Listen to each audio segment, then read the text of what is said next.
Voilà, nous voulons rendre grâce à Dieu pour ce dernier message des Pectasis qui nous donne d'aborder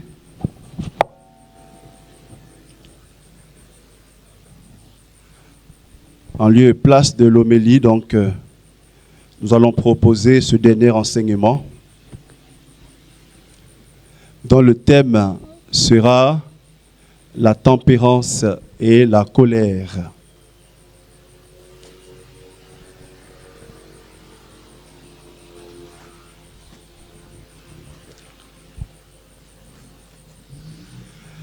Nous allons ensemble prendre Éphésiens le chapitre 4. Ou peut-être avant ça peut-être Matthieu 5 d'abord. Matthieu 5, 22. Pour nous situer précisément en notre thème. Alors, donc, je précise que nous parlerons de la tempérance, mais en lien un peu plus étroit avec la colère. Comment essayer autant que nous pouvons de maîtriser nos colères. C'est un véritable défi que nous tous nous avons à relever. Et personne n'est à l'abri de la colère. Mais maintenant, c'est comment maîtriser cela en nous. Voilà, c'est bon, il y a quelqu'un qui... C'est bon? Oui. Matthieu, chapitre 5, le verset 22. Eh bien, moi je vous dis, quiconque se fâche contre son frère en répondra au tribunal. Mais il dit à son frère, crétin, il en répondra au Sahédrin. Non, on va s'arrêter au premier verset. Reprends, s'il te plaît. Eh bien, moi je vous dis, quiconque se fâche contre son frère en répondra au tribunal. D'accord. Dans d'autres Bibles, c'est quiconque se met en colère. Quiconque se met en colère. Tu as quoi comme Bible?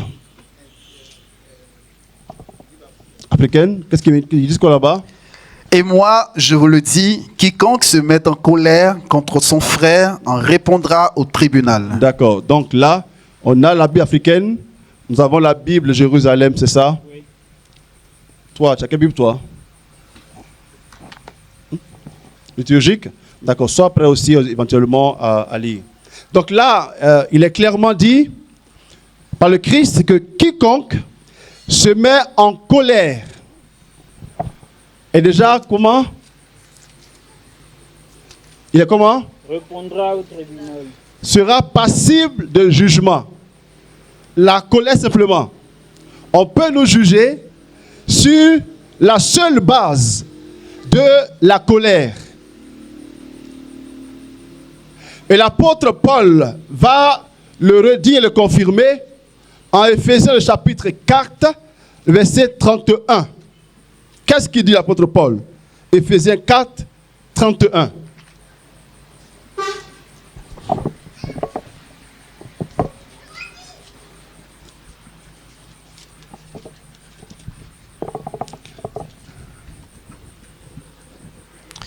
Amertume, irritation, colère, éclat de voix, injure, tout cela doit disparaître de chez vous comme toute espèce de méchanceté. Tu peux reprendre, s'il te plaît? Amertume. Amertume. Irritation. Irritation. D'accord? Irritation. Colère. Colère. Éclat de voix. Éclat de voix. Injure. Tout cela, en effet, doit faire quoi? Tout cela doit disparaître de chez vous comme toute espèce de méchanceté. Tout cela doit disparaître de chez vous. Donc, l'irritation et la colère doivent disparaître. Sous toutes ces formes, l'irritation et la colère doivent disparaître. Donc, ce que le Christ nous a dit en Matthieu 5, 22, concernant la colère, est attesté par l'apôtre Paul qui dit que irritation, que colère, éclat de voix, tout cela doit disparaître.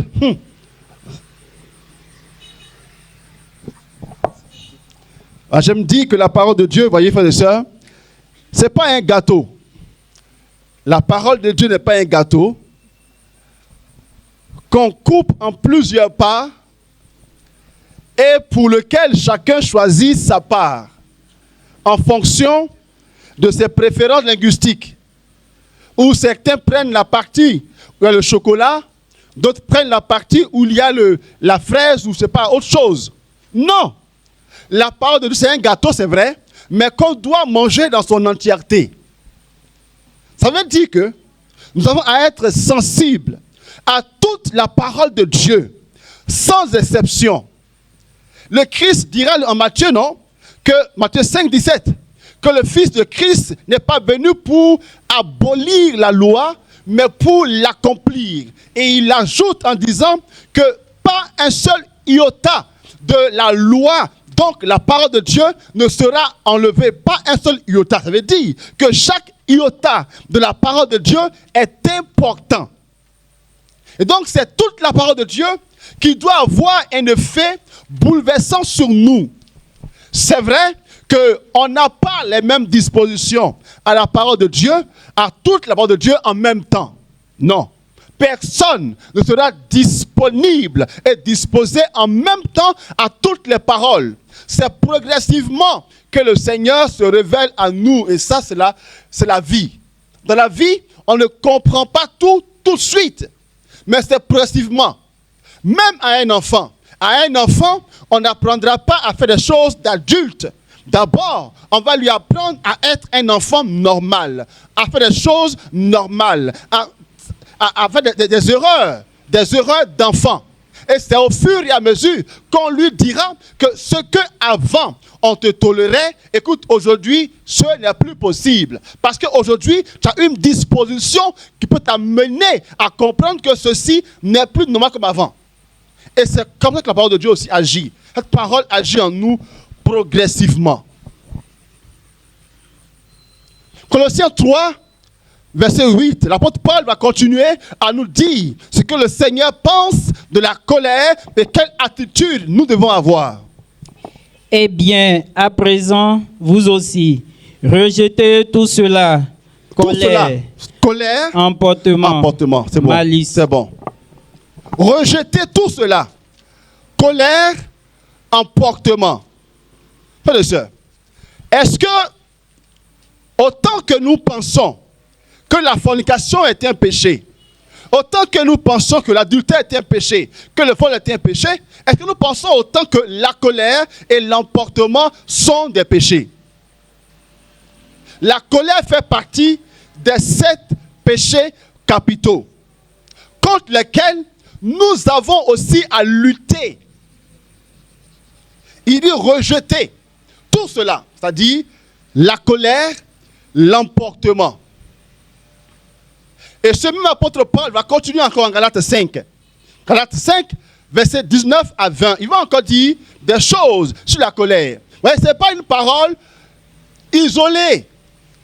La Bible est beaucoup marquée de cela, où le Seigneur nous invite à autre chose que la colère. Qu'est-ce qu'il dit dans Galates 5, 19 à 20?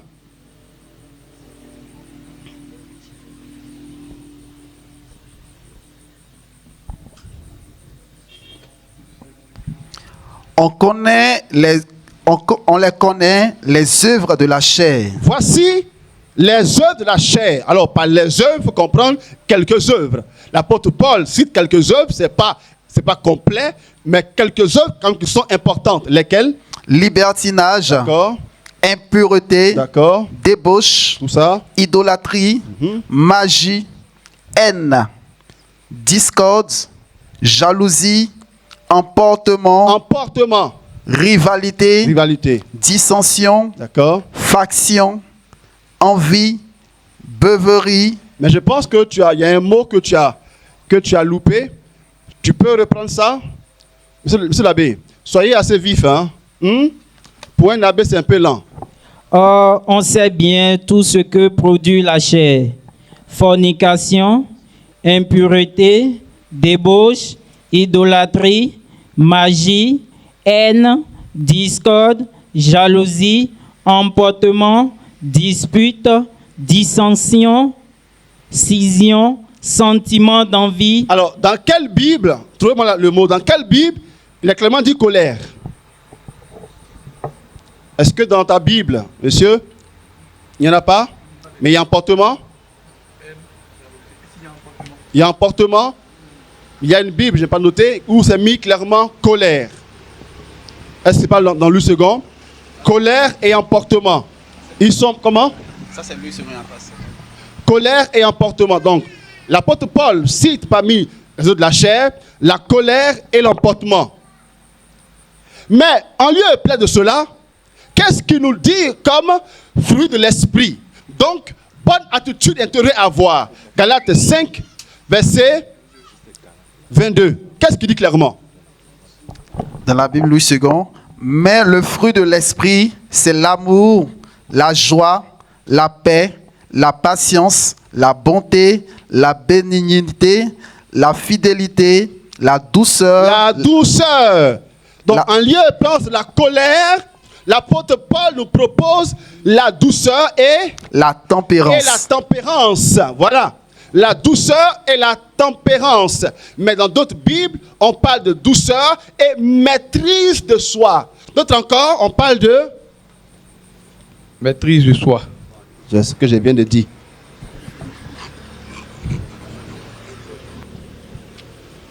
Quand on lève la main, et prend un autre mot.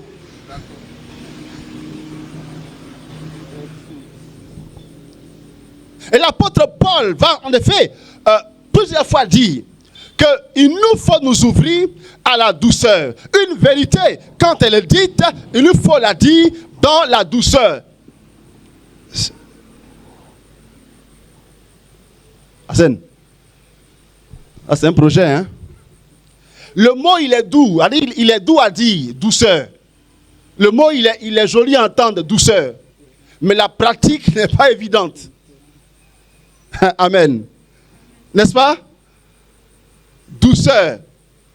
Qui n'aime pas la douceur? Tout le monde aime la douceur. Mais tout le monde aime te recevoir la douceur. Mais la donner, ce n'est pas forcément évident.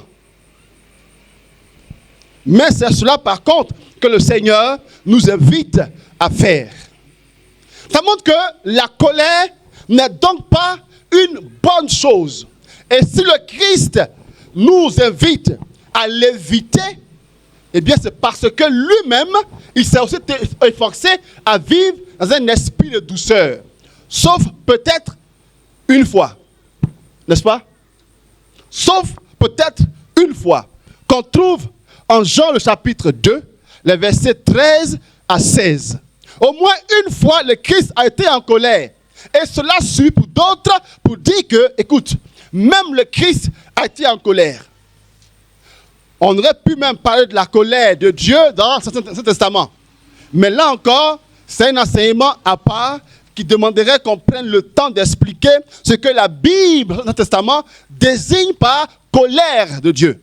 Mais limitons-nous à la révélation elle-même.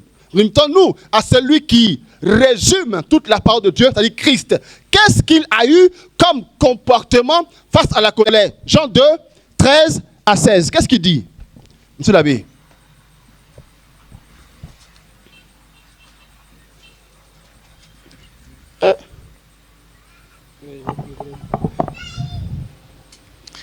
La Pâque juive était proche et Jésus monta à Jérusalem. Il trouva dans le temple les marchands de bœufs, de brebis et de colombes, ainsi que les changeurs qui s'y étaient installés. Alors, s'étant fait un fouet avec des cordes, il les chassa tous du temple, et les brebis et les bœufs. Il dispersa la monnaie des changeurs, renversa le table, et il dit aux marchands de colombes, « ôtez tout cela d'ici, et ne faites pas de la maison de mon père une maison de trafiquants. » On va reprendre avec la ville de Jérusalem. La Pâque des Juifs était proche et Jésus monta à Jérusalem. Il trouva dans le temple les vendeurs des bœufs, de brebis et de colombes et des changeurs d'assis. Se faisant un fouet de cordes, il les chassa tous du temple, et les brebis et les bœufs. J'arrive, hein. Il chasse tout le monde. D'accord? Et les personnes et les brebis, tous là. D'accord? Il les chasse. Mais il y a une précision qui est importante. Laquelle continue? Il répandit la monnaie des changeurs. Il répandit la monnaie des changeurs. Et En renversa leur table. renverse la table. Donc, il s'en prend à la monnaie, il s'en prend aux tables. D'accord? Il ne s'en prend pas aux hommes. Le fouet qu'il a n'est pas un fouet contre les hommes, mais un fouet contre ce que les hommes faisaient. C'est-à-dire la monnaie et la table. Mais aux hommes, qu'est-ce qu'il fait? Et au vendeur de colombes, il dit. Il dit. Enlevez c'est bon, cela. c'est bon. Non, c'est fini. Aux monnaies et aux tables, il exerce sa violence, il renverse cela. Mais aux hommes, il parla. Donc la colère du Christ n'est pas contre les personnes, mais la colère, c'est contre un fait, c'est contre l'activité. Donc il s'en prend non pas au pécheur, mais il s'en prend au fait, il s'en prend au péché. La colère de Dieu est en général, et même pas général, est toujours contre le péché et non pas contre le pécheur. Et pourtant, il a été en colère. Cela a fait dire aux gens que le Christ a eu une sainte colère. Alors, peut-être que c'est de cela dont parlera l'apôtre Paul plus tard, quand il parle de la colère dans Éphésiens 4, versets 26 à 27.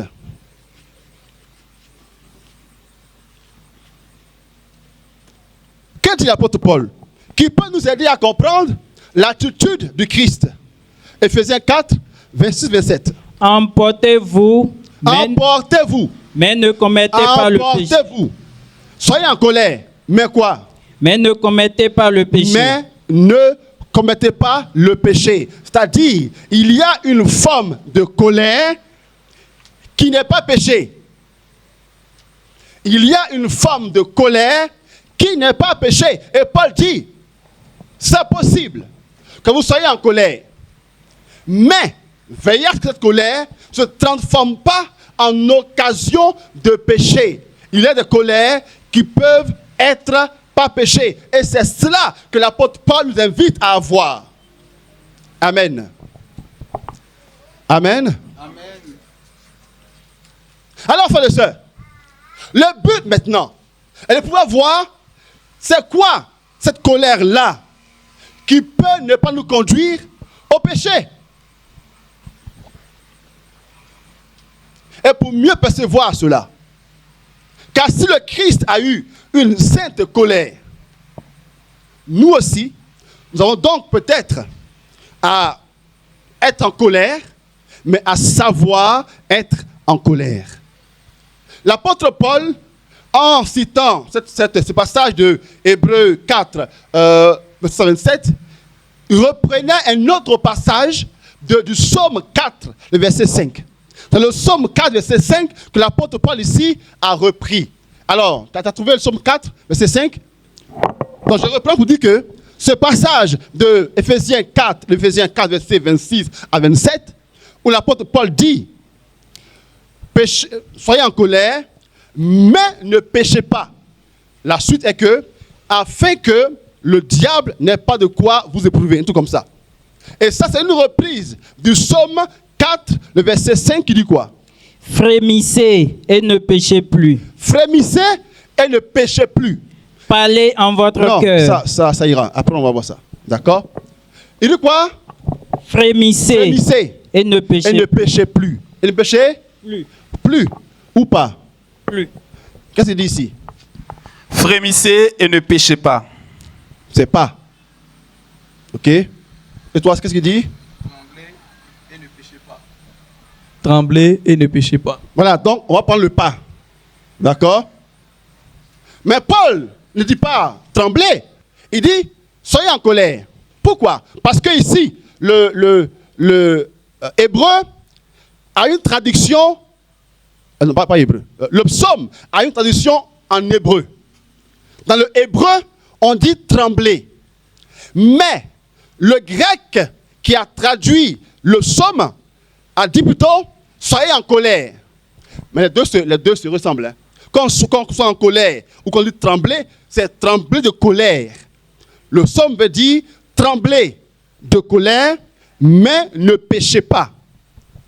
Mais comment cela peut arriver qu'on tremble de colère sans péché? Déjà, c'est vraiment important de noter que ici, le psaume dit trembler de colère. Frères et sœurs, quand on tremble de colère, cela montre déjà l'intensité de la colère que nous portons en nous. Quand on parle de tremblement de colère, cela montre que ce qui nous habite est en dehors de ce qui est normal. Comme pour dire, frères et sœurs, que ça peut arriver qu'on soit habité d'une grande colère. Ça peut arriver. Et le psaume le dit, tremblement de colère. Ça peut arriver qu'une chose nous blesse profondément. Ça peut arriver que nous soyons victimes d'une grande trahison qui nous marque profondément. Et je crois qu'autant que nous sommes, un jour ou l'autre, nous avons tremblé de colère à cause d'une chose terrible qui nous est arrivée. Et la Bible tient compte de cela. La Bible tient compte de cela, frères et sœurs. Mais en même temps que la Bible comprend qu'il peut arriver que nous soyons marqués profondément, cette même Bible maintenant nous dit comment arriver à surmonter cette grande colère que nous avons en nous. Alléluia. Est-ce que tu veux arriver à surmonter les grandes colères que tu reçois? C'est une question. Est-ce que tu veux arriver à surmonter les grandes colères que tu reçois? Ils ne veulent pas. Non, nous on aime notre colère. Non, mon père, t'inquiète pas, nous on aime bien ça. On aime même la cajoler. On aime l'entretenir pour qu'elle grandisse. On aime qu'elle grandisse en nous, c'est ça, non? Alors, si tu veux guérir de ton esprit de colère, voilà ce que la parole de Dieu va nous dire. Alors, je ne suis pas sûr que cela va te plaire. Amen. Je ne suis pas sûr que ce que la Bible va te proposer va te plaire. Mais, et pourtant, il faut que tu l'entendes. Comme j'ai eu à le dire ici plusieurs fois, quand on va voir le médecin, il nous propose des médicaments qui ne nous plaisent pas. Est-ce pour autant qu'on ne prendra pas? Moi, par exemple, quand je vois sur l'ordonnance que le médecin commence à écrire un truc qui commence par P, je dis, mon gars, il ne faut pas arrêter. Il n'y a pas un autre qui commence par C, comprimé. P, c'est quoi? Perfusion, piqûre, tout ça. Si tu me vois en face de piqûre, tu n'as pas pensé que c'est moi le père qui pêche là ici. Hein?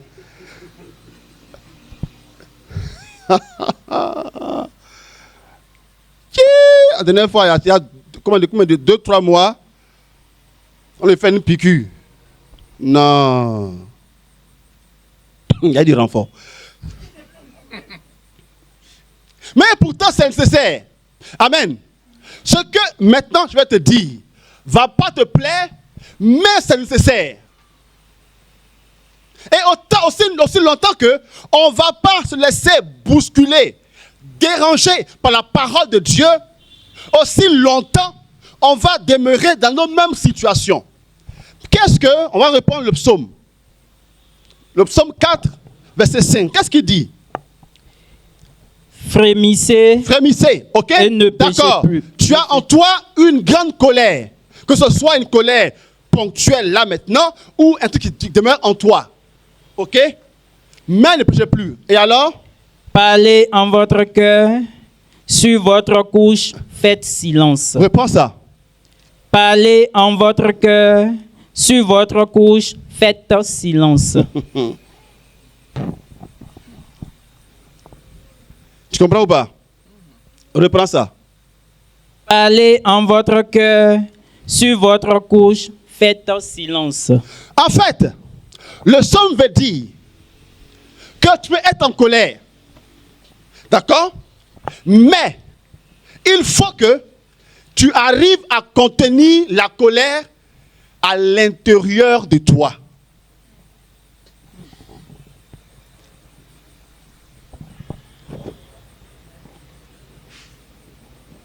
Amen. Donc, ils disent, moi non, qu'est-ce que colère non, il faut que je parle, ça me libère. Dieu dit non. C'est plutôt contenir en toi qui est la bonne solution. Amen. Parce que quand on est en colère et qu'on parle, on parle comment? On parle comment? On gâte tout. Quand on est en colère et qu'on parle, frères et sœurs, quand on est en colère, ce n'est pas le bon moment pour parler. On gâte tout.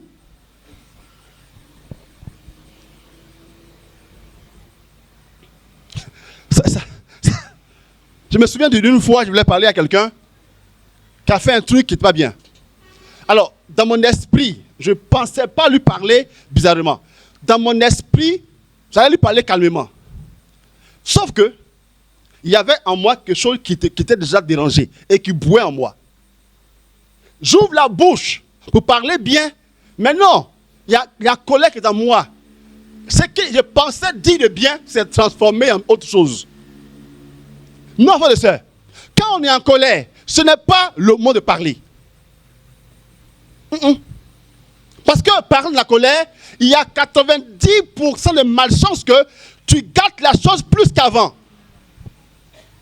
Enfin, la parole de Dieu, je mens tout. Enfin, on ment pas. Dites-moi. Non, moi, c'est quand je parle, je suis libéré. Non. Parce qu'il y a parler et savoir parler.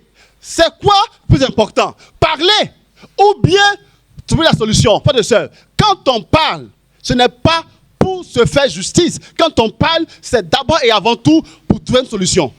La parole qui n'est pas libérée pour une solution doit être tue. Alléluia. La parole qui n'est pas pour créer, pour trouver une solution, doit être tue.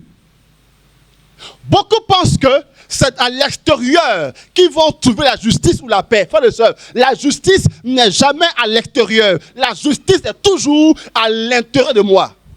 Parce que l'extérieur va toujours trouver de quoi te faire injustice.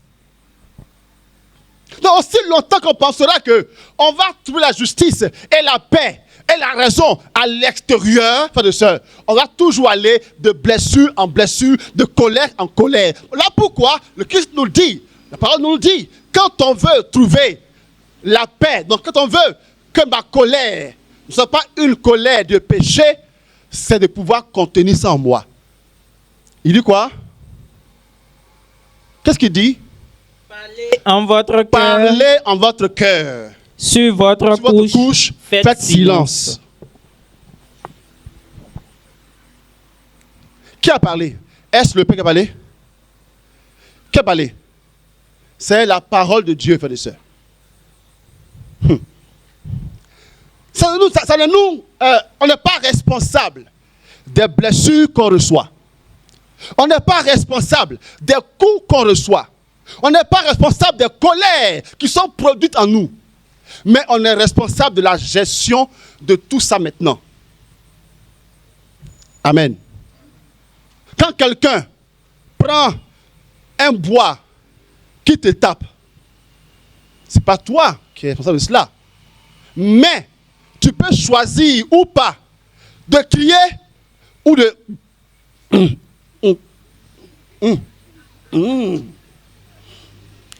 On dit lui là, c'est un garçon. C'est pas ça? Ou tu cries, on dit ouh, regardez. Ou tu as mal,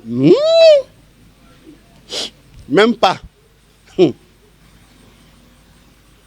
Non, frères et sœurs, ça nous revient de pouvoir gérer. Et c'est comment on gère notre situation c'est ça qui produit la suite de notre épanouissement ou pas. Et on peut choisir, frères et sœurs, de demeurer dans nos souffrances, comme on peut choisir d'en sortir. Frères et sœurs, la manière que Dieu nous propose est la manière de epektasis, c'est-à-dire l'intériorité.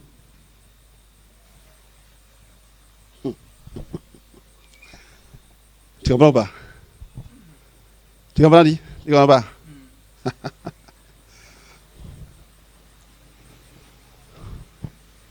Car, si tu veux extérioriser forcément, tu veux forcément parler, il faut que je parle, frères et sœurs.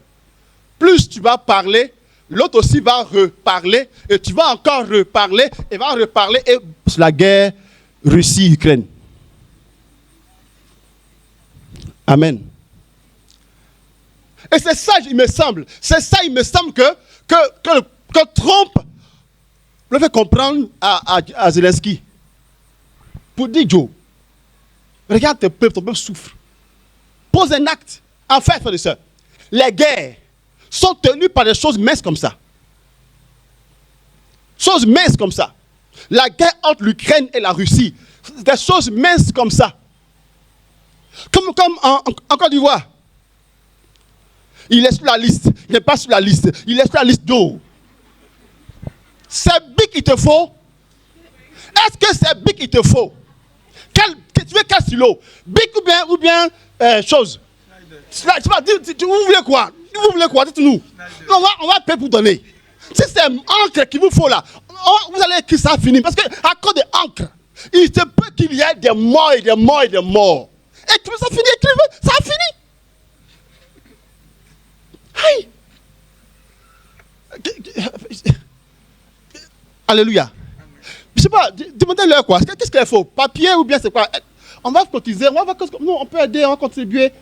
On va faire effort de paix.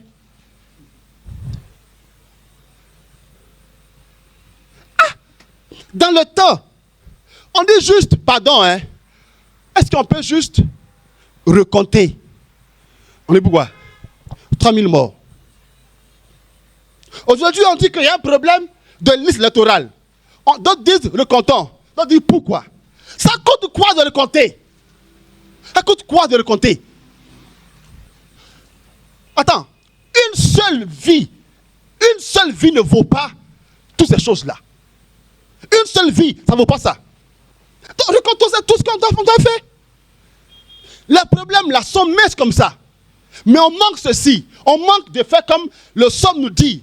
Hé, rentre en toi. Parle à toi-même. Rentre en toi. Aussi longtemps qu'on va rentrer en nous-mêmes, aussi longtemps on va créer toute forme de dégâts autour de nous. L'intériorité.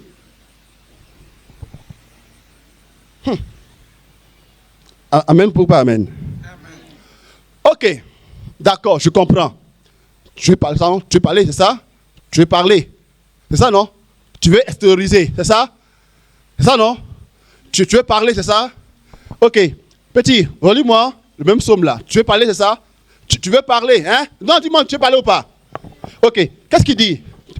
Comment? Oui, tu parleras. Mais comment?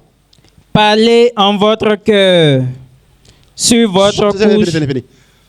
On va venir ça. Tu veux parler ça pour te libérer, non? Ok, je dis, j'ai ta solution. Tu veux parler, parle. Mais comment? En votre cœur. Micro. Parlez en votre cœur. Le lieu où on doit parler, c'est dans la prière. Tu veux t'exprimer, tu veux extérioriser, va extérioriser dans la prière. Dans la prière, continue sur votre couche. Sur votre couche, faites le silence. L'oraison et l'adoration sont les lieux par excellence où on peut aller déverser, où on peut aller libérer, où on peut aller extérioriser. Parce que il faut donner à celui qui est capable d'accueillir. C'est pas moi qui le, c'est le psaume qui le dit. Waouh! Hier, j'ai été en colère contre un fait. Mais dès que je me suis mis à lire ces textes m'ont calmé tout de suite. Parce que les lieux où on extériorise, c'est la prière silencieuse, adoration ou raison, mais c'est aussi par la méditation de la parole de Dieu. Voici les 3 choses, frères et sœurs, qui peuvent permettre que la colère ne soit pas péché. Car, frères et sœurs, on n'est pas responsable si une chose nous choque, mais on est responsable de la gestion. Et Dieu nous dit, pour gérer la colère, maintiens-la en toi. Maintiens-la en toi.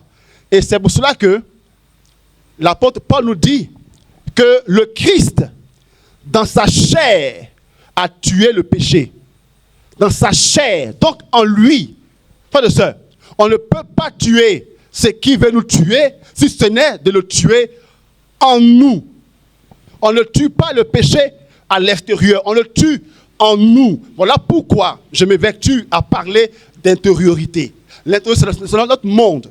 Notre vrai monde est à l'intérieur de nous. Et c'est la parole de Dieu, l'adoration et l'oraison qui nous permettent, frères et sœurs, de tuer en nous la colère, car ça nous permet de contenir en nous la colère. Je crois que si nos relations interpersonnelles étaient fondées sur l'oraison, l'adoration et la parole de Dieu, beaucoup de choses seraient faites tranquillement. Je pense que si les couples vivaient dans la prière et dans la parole de Dieu, si les couples cherchaient à trouver des solutions dans la parole de Dieu, je crois qu'il y a des divorces qui n'auraient jamais eu lieu. Malheureusement, nous voulons nos problèmes les régler selon nous, selon nous-mêmes, selon nos penchants, selon notre chair. Or, l'oraison et l'adoration, c'est le lieu où on va donner à Dieu. Parce que, frères et sœurs, celui ou celle avec qui nous vivons, que ce soit mari, femme, ami, collègue, tout cela, sont des êtres humains avec des merveilles, mais aussi avec des fragilités. Et il faut qu'on puisse intégrer que ceux-là sont des êtres fragiles, donc des êtres qui sont capables de faire du mal, de me faire du mal. Et je suis appelé à accueillir même ce mal qu'ils me font. À accueillir, mais en même temps à les évacuer dans l'oraison et l'adoration. Frères et sœurs, on ne peut pas être maître de nous, on ne peut pas être des personnes de douceur si on n'a pas une vie d'oraison ou d'adoration, et si on n'a pas une vie qui médite régulièrement la parole de Dieu. Amen. Non. Je sais tellement de fois où le Seigneur, grâce à sa parole, m'a calmé. Combien de fois il m'a bousculé. Combien de fois il m'a amené à faire des démarches vers des personnes. Frères et sœurs, la parole de Dieu seule peut nous permettre de faire une démarche de pardon. Quand on lit Matthieu 5, 24 à 25, où il dit, quand tu as fait une offrande, et que là, tu te souviens que quelqu'un a une chose contre toi, il dit, laisse ton offrande et va. Si nous voulons écouter notre chair, on ne va jamais partir. Si nous voulons nous écouter, nous voulons écouter notre chair, on ne va jamais partir pour faire la démarche. Non. Seule la parole de Dieu qui résonne en nous peut nous fortifier et peut nous amener à faire la démarche. Parce que la parole de Dieu, selon Hébreux 12, 4 ou 4, 12, vérifie pour moi, a la puissance de séparer en nous l'esprit de l'âme. Amen. Nous ne pouvons pas régler la question de la colère à l'extérieur. Sans colère, mais contiens ça en toi. Mais il va arriver un temps où tu vas parler à l'être humain. Mais ça, c'est après que la colère se soit calmée. Amen. Ce n'est qu'après que la colère se soit calmée. Que la colère est calmée, maintenant on parle. On parle pour quoi? Et pourquoi? Comme je le dis, on parle pour trouver une solution. Pour trouver une solution. Pas pour chercher sa raison. Donc, 1, contenir en nous notre colère. 2, contenir cela par l'esprit de silence, donc oraison, adoration et la parole de Dieu. Troisième chose, c'est, comme dit l'apôtre Paul, à partir de Somme 4, s'arranger pour ne pas dormir dans la colère. Paul dit, soyez en colère, mais que le soleil ne tombe pas sur votre colère.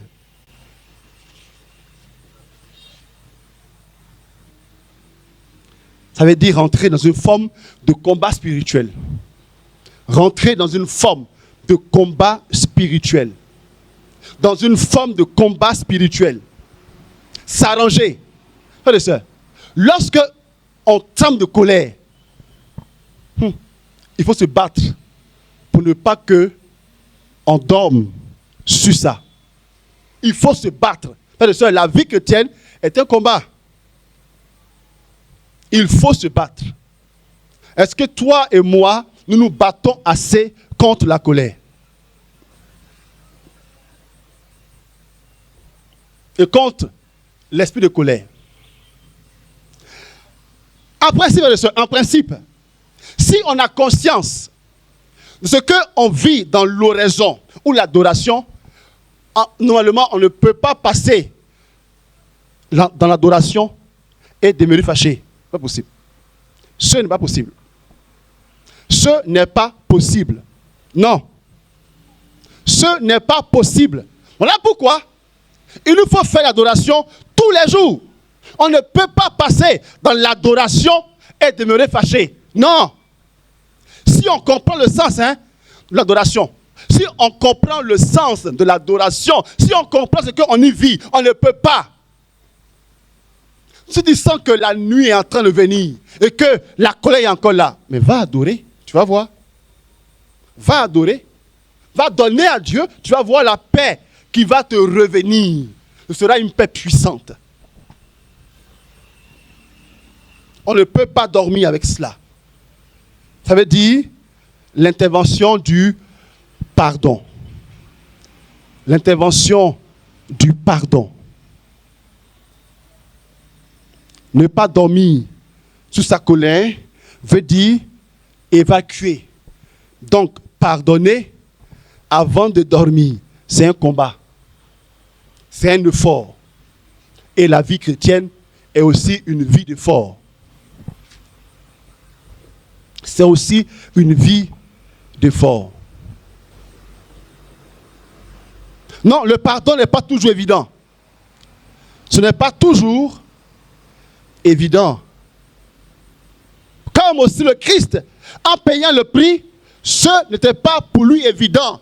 Et il a même dit à son Père, s'il est possible, Père, que tu éloignes de moi la coupe, fais-le. Non, ce n'était pas évident pour le Christ qui souffre comme il a souffert. Donc le Christ nous comprend, frères et sœurs. Quand on souffre, il nous comprend. Quand on souffre de trahison, il nous comprend. Quand on souffre de blessures, il nous comprend, frères et sœurs. Il nous comprend. Mais la souffrance endurée actuelle ne peut pas être le tout de notre vie. Nous devons avancer. Et l'homme debout est l'homme qui avance malgré tout. Et le Christ, on nous dit qu'il nous a aimés jusqu'au bout. Le chrétien normal, l'homme normal est celui qui fait les choses jusqu'au bout. Le monde l'attire le retient, mais lui, il continue d'avancer. Où est-ce qu'ils sont, ces chrétiens qui continuent d'avancer envers et contre tout? Où est-ce qu'ils sont? Oh, j'aime le texte d'hier, où Pierre et Jean ont été bastonnés, mis en prison. Et quand ils sont sortis, lui, eux et les autres apôtres sont mis à prier, à dire au Seigneur, Seigneur, le monde s'acharne contre nous. Les obstacles s'acharnent contre nous. Mais Seigneur, donne-nous plus de puissance afin que nous te servions beaucoup plus qu'avant. Où est-ce qu'ils sont? Ces chrétiens-là qui disent à Dieu, Seigneur, je suis incompris, mais donne-moi ta grâce de faire plus qu'avant. Seigneur, je suis persécuté, mais donne-moi ta grâce de te servir plus qu'avant. Ou que tout ce qu'ils font n'est pas raison de mon ardeur et de mon zèle. Où est-ce qu'ils sont, ces chrétiens-là? On compte du bout des doigts. Ou les chrétiens qui magnifient Seigneur, quand tout est rose, on en connaît. Mais ceux qui demeurent attachés à Dieu et à leur foi, et à leur conviction, et à leur ardeur, on en cherche.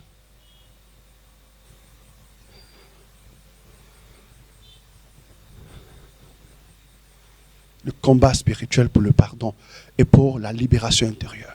Quatrièmement, il faut avoir une culture de maîtrise de soi contre la colère. Il nous faut avoir une culture, non, une habitude de lutte contre la colère. Une culture ou une habitude. Si tu n'as pas une tendance intérieure, si tu n'as pas une culture intérieure, de vouloir lutter contre la colère, tu ne vas pas y arriver quand la colère vient dans l'immédiat. Non. C'est ce qu'on cultive qui se traduit dans le comportement quotidien.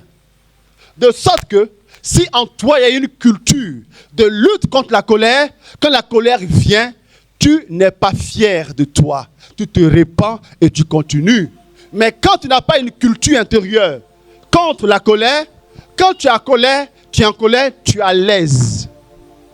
Tu dors, non pas une nuit, mais des nuits, une semaine de nuit de colère, tu es à l'aise. Amen. N'est-ce pas? Souvent, on garde nos colères, on les entretient, on les chouchoute, on les aime. Waouh! Celui-là, moi, lui-là, jamais. Et le dimanche, corps du Christ. Amen.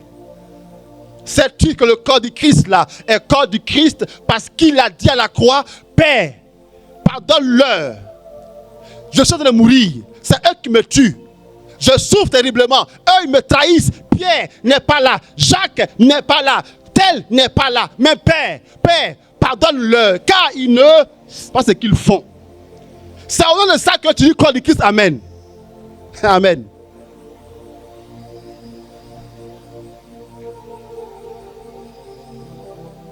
Et tu dis la prière, la grande prière, l'entre Père là, à l'aise. Pardonne-nous nos offenses comme nous pardonnons nous-mêmes. Et tu es à l'aise.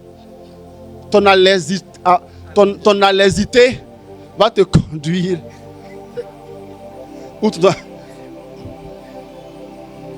Mais si on cultive en nous un travail de maîtrise de soi, on ne peut pas être à l'aise de dormir quand on est en colère. Mais comment alors cultiver cela? Il faut cibler ce qui me met ordinairement en colère. Il faut cibler clairement ce qui me met ordinairement en colère. Il y a des paroles, quand j'entends, je suis hors de moi. Cible ça. Il y a des comportements, quand je vois, je suis hors de moi. Cible ça. Il y a des personnes, quand je les vois, je suis hors de moi. C'est-à-dire qu'ils m'énervent naturellement. Le pire est que on ignore pourquoi. Mais quand je vois telle personne là, je suis énervé. Il faut cibler cela. Il faut cibler. Quel est le collègue qui t'énerve? Dans ta famille, quel est le cousin, la cousine, le frère, la soeur qui t'énerve? En communauté, quel est le frère qui, quand tu le vois, a dit, tu pries avant de venir en communauté. Seigneur, s'il peut ne pas être là, ça m'arrangerait. Fais en sorte, Seigneur. Et quand tu viens en communauté, tu vas là-bas la porte, voir et que sa voiture, sa moto est là. Et on n'est pas là. Hein. Tu fais un pas, tu regardes. Tu demandes, le Père est là. Il n'est pas là. Ah, alléluia. Cible le Père. Cible quelqu'un, le curé. Le curé, quand il voit la messe, tu es énervé. Il y a des gens, il y a tel prêtre là. Quand c'est eux, du coup, eux, ils s'arrangent. Ils s'arrangent pour le programme des messes du mois. Quand c'est le prêtre, quand Junior qui est là, ils feront la messe à Fatima. Cible. Quel est ton prêtre préféré? Ton prêtre préféré, t'as dit, peut-être que tu n'aimes pas là. C'est ton préféré. Cible. Et de prendre une décision quotidienne. D'être vigilant quant à cette chose, cette parole, cette occasion, cette personne qui m'énerve là. Prendre une décision quotidienne. Quotidienne. Quelquefois on dit à Dieu, je ne veux plus être en colère. C'est vague. Malheureusement, nos décisions sont vagues. Les décisions qu'ils prennent, ce sont celles qui sont quotidiennes. C'est aujourd'hui. Je décide aujourd'hui d'être vigilant par rapport à ceci, à ceci, à ceci ou à cela. C'est aujourd'hui. Et je fais l'effort aujourd'hui d'être vigilant. Oui, je sais que Ismaël, quand je le vois, il m'énerve. Surtout quand il porte ses lunettes là, ça m'énerve même. Et quand il enlève, il fait comme si il est beau. Non, c'est encore pire. En fait, tu l'aimes pas, c'est tout. C'est pas lunettes, c'est rien, tu l'aimes pas, c'est pas pourquoi. Donc toi, dis à toi-même, Seigneur, je ne suis pas fier du fait que Ismaël m'énerve. Je ne suis pas fier de cela. Non, aujourd'hui, je vais aller en communauté. C'est vrai, mon cœur sera serré, c'est sûr. Mais je vais quand même aller en communauté. Je vais quand même aller le saluer. Quand je vais le voir, c'est lui en premier que je vais saluer. Frères et sœurs, on lutte contre ce qui nous fait du mal. Non. Je me souviens, frères et sœurs. J'aime parce que cette communauté m'a apporté tellement de choses. Cette communauté, elle m'a apporté plein de choses. Ma vie chrétienne, je la dois à cette communauté que j'aime de tout mon cœur. Parce que chaque frère, chaque sœur m'a apporté une grâce et une bénédiction. J'ai vu en 26 ans beaucoup de sortes, pas toutes les sortes, parce qu'il y en a encore à venir. J'ai vu beaucoup de sortes de frères et sœurs. Il y en a, yes, hein, il y en a encore à venir. Quand tu penses que tu as tout vu, oh là là. Non, elle est type de frères et sœurs. Quand tu viens leur dire, paix et bien, eux, ils entendent, tu vois, eux, ils entendent, donc ils te répondent comme ils ont entendu. Paix et bien. Ah, tout. J'en ai vu. Et ça, frères et sœurs, il ne s'agit pas de dire, bon d'accord, de toute manière, sans toi, je peux vivre. Quand on dit ça, nous sommes les pires des païens. Alléluia. Quand on dit, s'il veut, il m'insulte. S'il veut, je m'en fous de lui. La même, maintenant, la même là. Quand je vais à la communauté, je vais le voir. Je vais le dépasser. Malheureusement, on dit ça souvent. Fais-toi violence. Tu sais que c'est un trou qui arrive. C'est un trou en venance, non, qui vient. Et quand même tu dis paix et bien. Une fois, paix et bien. 2 fois, paix et bien. 3 fois. Écoute, continue. Pas pour nous d'abord, mais pour toi et pour Dieu.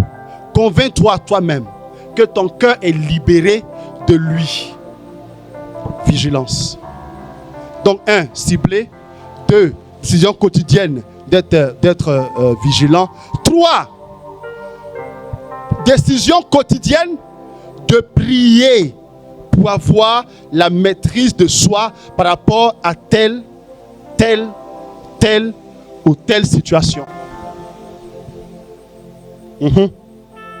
Ne négligeons pas la prière. Ne négligeons pas la prière, frères et sœurs.